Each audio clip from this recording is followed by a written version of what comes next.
A mí ya sea dada toda la honra y la gloria en este día, y para todo el que me escucha, Shalom. En el devocional anterior les hablé un poco sobre los discípulos de Jesús, que más tarde se convertirían en apóstoles. Hoy quiero comenzar con los primeros 4 discípulos. Para eso quiero empezar primero con Simón Pedro y Andrés su hermano. En otros devocionales le he hablado de Pedro, pero hoy vamos a profundizar un poquito más. En Mateo 4, de 18 al 20, cuenta que Jesús, andando junto al mar de Galilea, vio a 2 hermanos, Simón llamado Pedro y Andrés su hermano. Ellos se encontraban lanzando una red al mar, porque eran pescadores. Y Jesús les dice: seguidme, porque ahora serán pescadores de hombres. Es de ahí que algunos de pronto llevan un pececito, no sé si lo han visto en la parte de atrás de los carros, y no saben qué significa. Pues eso es lo que significa ser pescadores de hombres. Eso se convierte en símbolo de los cristianos por muchos años.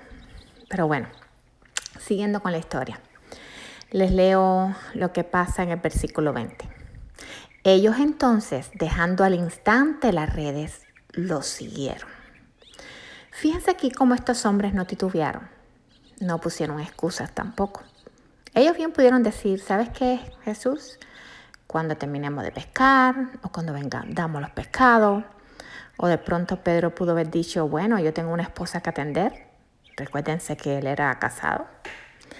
Pero ellos en cambio dice que lo dejaron todo instantáneamente. Esto habla de varias cosas de estos 2 hombres. Primero, que no tenían duda de quién era Jesús. Segundo, eran personas determinadas. Tercero, eran personas valientes, decididas, de cierta manera de fe.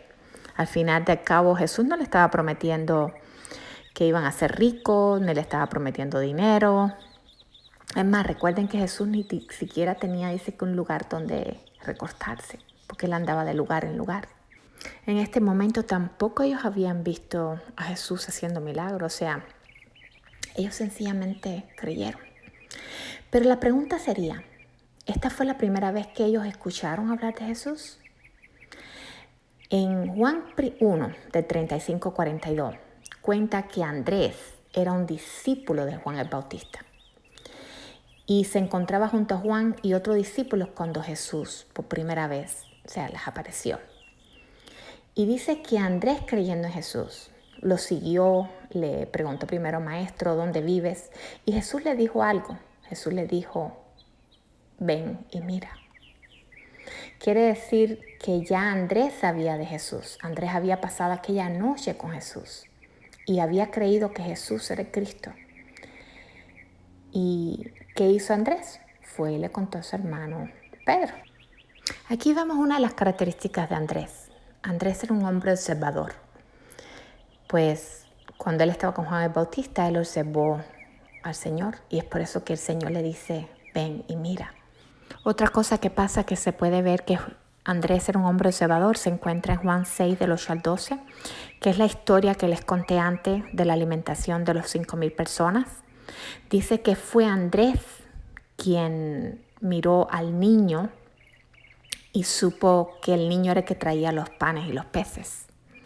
Y aunque él en ese momento no conocía de lo que Jesús iba a hacer, el gran milagro que iba a hacer Jesús allí, dice que él no entendía cómo esa cantidad podía alimentar tantas personas, pero fue el que observó, fue el que se dio cuenta de que había un niño que traía algo. Y ya ven que Dios lo usó a él como uno de sus discípulos y fue uno de los cercanos a Jesús, pero a través de él le habló a otra persona, que fue Pedro, y el ministerio de Pedro fue grande, a pesar de haber sido un hombre que dice que no tenía muchos estudios. En Hechos 4 se cuenta la historia de que Pedro y Juan dice que le habían hablado a la multitud y 5,000 personas creyeron en Jesús. Y cuenta la historia que unos principales de la sinagoga, o sea, unas personas que tenían alto rango en la sinagoga, se pusieron molestos y metieron a Juan y a Pedro en la cárcel. Y luego cuenta que los sacerdotes y los principales de la sinagoga comenzaron a preguntarle a Pedro que con qué autoridad él hacía lo que él hacía. Y les voy a leer el versículo 8 porque me llamó mucho la atención lo que dice ahí. No se los voy a leer completo, pero solamente en lo que me quiero enfocar. Dice que entonces Pedro, lleno del Espíritu Santo, fíjense aquí lo que decía, estaba lleno del Espíritu Santo. Ya Pedro no solamente había pasado tiempo con Jesús, sino ahora también tenía el denuedo del Espíritu Santo. Y Pedro les explica que él había sanado al enfermo en el nombre de Jesús. Entonces, dice en el versículo 13, dice que entonces viendo ellos el denuedo de Pedro y de Juan, sabiendo que eran hombres sin letra y del vulgo, se maravillaban y les reconocían que habían estado con Jesús. Como ven, ellos eran hombres vulgares, simples personas que no tenían mucha preparación, pero tenían algo. Habían pasado tiempo con Jesús y ahora estaban llenos del Espíritu Santo. Aquí ya no tenemos al mismo Pedro, donde Jesús le dice que tenía puesta la mirada en las cosas del mundo y que él era piedra de tropiezo y lo llamó Satanás. No porque Pedro fuera Satanás, sino recuerden, hay dos mundos. Las cosas de arriba, que son las cosas de Dios, y las que están en este mundo son las cosas de Satanás, pues este mundo está regido por el gobierno del enemigo. Aquí ya tenemos un Pedro transformado, un Pedro que también cuando se lee en Hechos 2, dice que Pedro hizo un discurso donde se convirtieron más de 3,000 judíos. Y ahí Pedro en el aposento alto había sido lleno del Espíritu Santo. Entonces, Pedro lleno del Espíritu Santo, es el Espíritu Santo actuando a través de Pedro que pudo llevar el evangelio a otras personas. Dice que las personas se convertían, incluso iban al bautismo. Luego tenemos un Pedro que fue el que escribió la primera carta de Pedro y la segunda carta de Pedro, exhortando a las personas a la santificación, a perseverar en la fe, a cómo ser siervos verdaderos de Cristo. En fin, vemos un Pedro de un simple pescador que Jesús lo convirtió y lo transformó en un hombre lleno de su Espíritu Santo para su reino. Y creo que este devocional completo no me alcanzaría de hablar de tantas cosas de Pedro, pero bueno, quiero pasar a otros de sus discípulos. Y les quiero hablar de Jacobo, que es Santiago, hijo de Zebedeo, que era el hermano de Juan. Y parecen que eran unos hermanos muy unidos, y dice que también eran pescadores. Eso se lo pueden leer en Marcos 1, del 19 al 20. Pero Jesús los llama y los apoda algo bien gracioso. Y está en Marcos 3:17.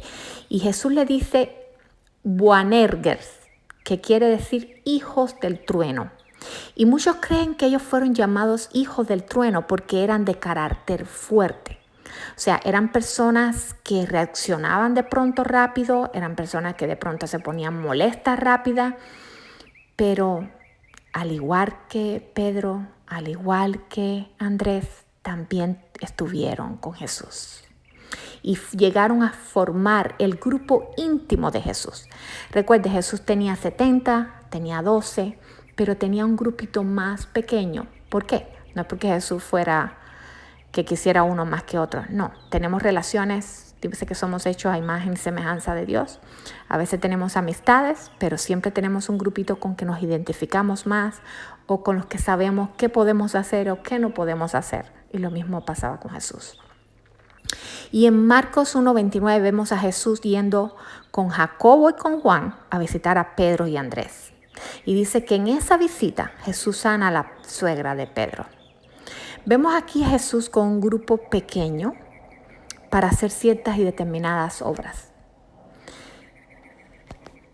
También tenemos el caso de Marcos 5 del 35 al 42. Léanse la historia, es fascinante, que dice que Jesús estaba con Santiago, o sea, con Pedro, con Juan, y dice que viene un hombre de la sinagoga, un principal de la sinagoga, y le habla a Jesús que necesitaba que sanara a su hija. Y cuenta la historia que muchos hombres se molestaron porque le decían a este hombre que dejara a Jesús, que ya su hija estaba muerta. Y Jesús dice una cosa bien maravillosa en esa historia y dice, solamente cree. O sea, hay algo en el creer, hay algo en tener la fe. Pero me llama la atención que Jesús no se lleva a todos sus 12 discípulos. No, Jesús dice que solamente llama a los que estaban con él, o sea, a los más cercanos, a estos, a Jacobo, a Pedro, a Juan. Y en el versículo 40 sí se los voy a leer, porque dice que la gente se estaban burlando de este hombre, mas Jesús, echando fuera a todos, dice que tomó al padre y a la madre de la niña y a los que estaban con él y entró a donde estaba la niña. Y dice el versículo 41, y tomando la mano de la niña le dijo, Talita Kumi, que traducido es, niña, a ti te digo, levántate. La pregunta correcta sería, ¿por qué Jesús escogería a estos 3 hombres solamente? Yo pienso que él sabía que iba a resucitar a su niña, a esa niña, pero recuerden, Jesús cuando estaba incluso en su propio pueblo donde él nació, dice que no pudo hacer muchos milagros allí, porque la gente no creía en él, porque su propia familia no creía en él. Y dice que solamente pudo sanar a algunos enfermos, pero que no pudo hacer muchos milagros. Y sin embargo, Jesús se lleva a este pequeño grupo porque ellos desde el principio creyeron en Jesús. Jesús podía hacer milagros con este grupito pequeño. Y ahí yo veo una clave fundamental. Estos hombres eran hombres de fe. Pero como les dije en el principio, eran hombres con virtudes y defectos, como usted y como yo. Y bueno, hoy los tengo que dejar, no sin antes decirle que Dios los bendiga, que los cuide, que los proteja, que haga resplandecer sus rostros sobre ustedes y que le dé paz. La pintura aún no está terminada, como tampoco está terminado todos los discípulos que iban en esa barca. Y bueno, los vemos en el próximo devocional. La paz de Dios. Shalom.